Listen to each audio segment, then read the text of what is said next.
在中老两国元首亲自推动下，“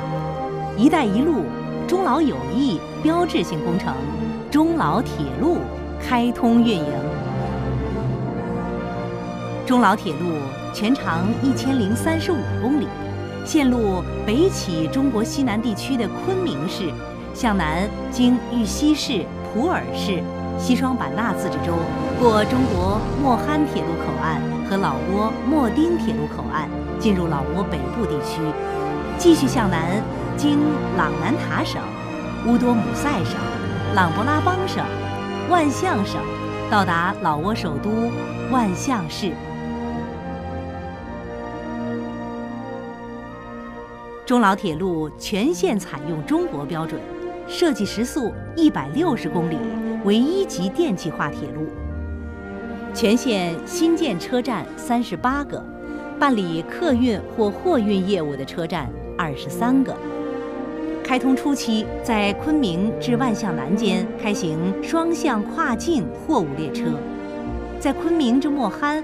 万象至莫丁间开行点对点客货定制列车。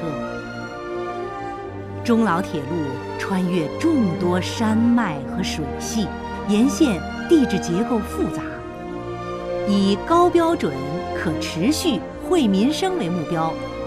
中老两国建设者积极创新建造技术，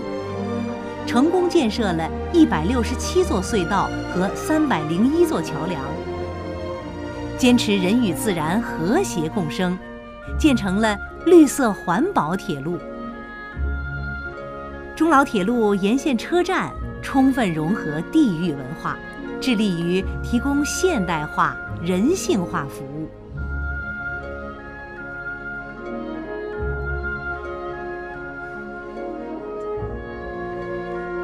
依托中国复兴号动力集中动车组成熟技术，成功研制了复兴号姊妹车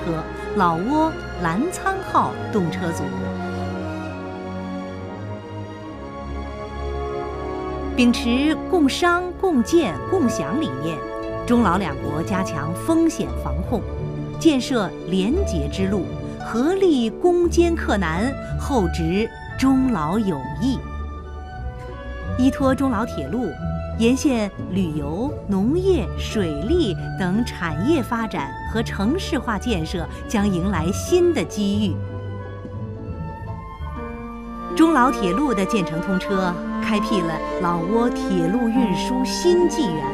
将为中老经济走廊建设提供有力支撑。作为泛亚铁路的重要骨干，还将成为老挝连通中国和东盟国家的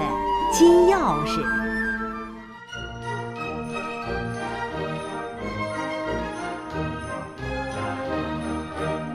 หลานอยากขี่รถไฟลาวจีนไปปักกิ่ง。与世界相交，与时代相通。